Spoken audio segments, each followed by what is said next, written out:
Assalomu alaykum do'stlar, hammaga xayrli kun. Mana bugun MyForex Futures Prof firmasidan 50 minglik hisobda 2 kunda qanday o'tganini ko'rib chiqamiz.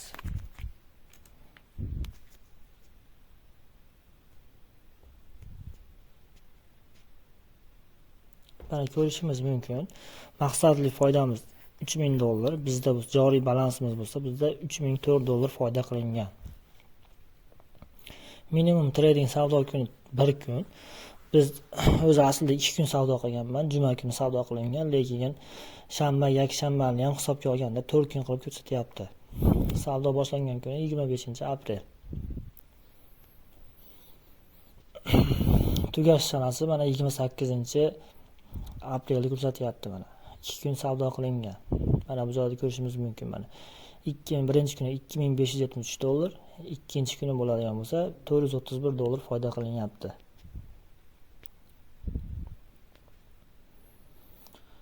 Hop.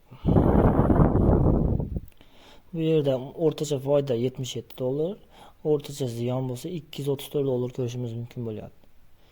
Bu yangilanib turadi. Bu birinchi kun yangilamaganligi uchun turibdi.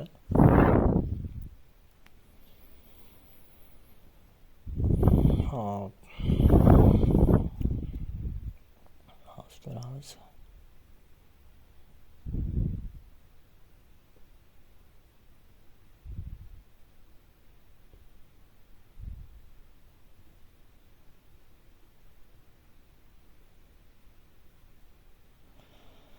Minimal hisob balansi bilan ko'rishimiz mumkin. Bizda $2900 turadi.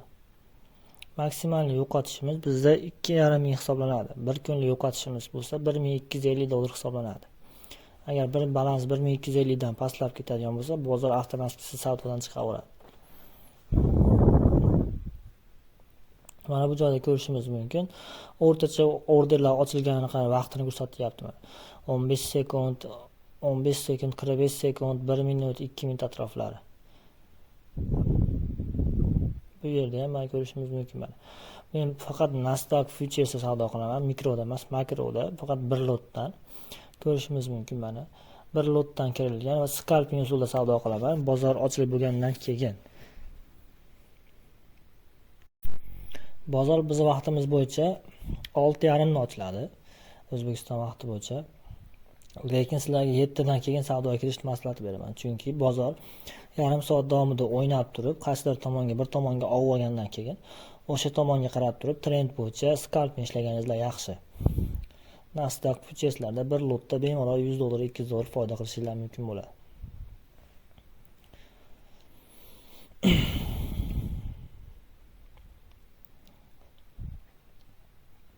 Mana ko'rib turibmiz. 2 kun savdo kuni bo'lgan. Bu yerda $3000 foyda qilingan va mana hozir bu yerda sertifikatini ko'rsataman. Mana sertifikatni ko'ryapmiz. Mana Husanboy G'ofurov turibdi. 28-kunga o'tilgan.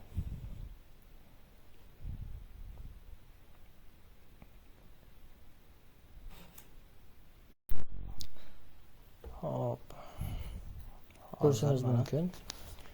Bu yerda Husanboy G'ofurov o'tilgan sanasi mana 04/28/2025 turibdi mana. 28-aprel kuni o'tilgan 50 minglik hisob.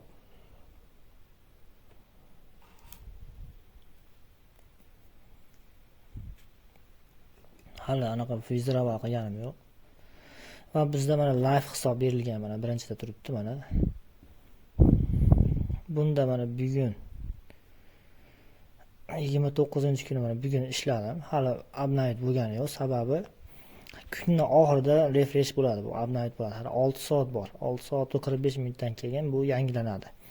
Dashbordda ko'rinadi. Bunda ham xuddi qonun qoidalari shunaqa. Mana minimum trading kuni 1 kun, maksimum yo'qotish 2,5 kunlik yo'qotishingiz bo'lsa $1200 bo'ladi.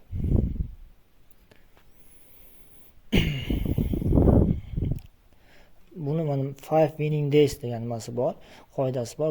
Bu 5 kun davomida eng kam $100 dan foyda qilishingiz kerak bo'ladi. O'shandan keyin pul yetishingiz imkoniyati bo'ladi. Har 5 kun davomida eng kam $100 dan ko'p foyda qilsangiz, bemalol pul yetishingiz mumkin bo'ladi. Bu 30 kun 30 bo'lsa oladigan bo'lsa, bu 30 kun davomida foyda qiladigan bo'lsangiz, sizni akkauntingizda live hisobchi ulaydi va 90 ga 10 bo'linishda cheksiz miqdorda foyda olishingiz imkoniyatini beradi. Mana bu 5 winning day bo'ladigan bo'lsa, bu 5 kun davomida eng kam bu 30 kun davom savdo qilmasdan oldin bir martalik yechib olish maksimum summasi $1200 bo'ladi. $10,000 gacha $1200 yechasiz va undan keyin 30 kun davomida savdo qilsangiz, to'liq profitli savdo qiladigan bo'lsangiz, sizga keyin live hisob to'lab berishadi. Keyin bu 30 kundan keyin siz xohlagancha 90 ga 10 bo'linishda 90% sizga, 10% kompaniya hisobiga foyda qilib ishlashingiz mumkin bo'ladi. Bundan kelib chiqadigan maqsad nima? Bu siz doimiy foydali treyderligingizni bilish uchun qilingan. Mana bu zonada bo'ladigan bo'lsa 40% bo'linish qoidasi bor. Bu nima degan bo'lsak, deylik 3 kun davomida siz $2000 foyda qilasiz va bir kunda siz $1,500 foyda qilyapsiz. Bu bo'lmaydi. Sababi 3 kundan past, misol 3 kun to'plagan foydangiz $2000 bo'lib turib, bir kunligingiz $1,500 bo'ladigan bo'lsa, bu 40% dan oshib ketadi. Siz eng kami $500 yo $600 atrofida doimiy foyda qilishingiz kerak bo'ladi, katta risk qilmasdan. Shuni hisoblagan holatda 40% bo'linishni ham qoidasini qo'shgan. Doimiy bir xilda foyda qiladigan bo'lsangiz, buni umuman ziyoni yo'q. Minimum eng kam miqdorda yechib olish bizda $250 bo'lyapti. Har 5 kunda bir pul yechish imkoniyati bor. O'shanisi yaxshi, har hafta savdo qilib, bemalol pulingizni yechib olsanglar bo'ladi. Bu yerda hali refresh bo'lishiga, mana yangilanishiga 6 soat bor. Men bugun 29-kun savdo qildim. Mana bu yerda ko'rishingiz mumkin, $237 foyda qildim bugunga. Yana 4 kun savdo qilganimdan keyin men pul yechish imkoniyatiga erishaman. Bugunga $237 yetadi.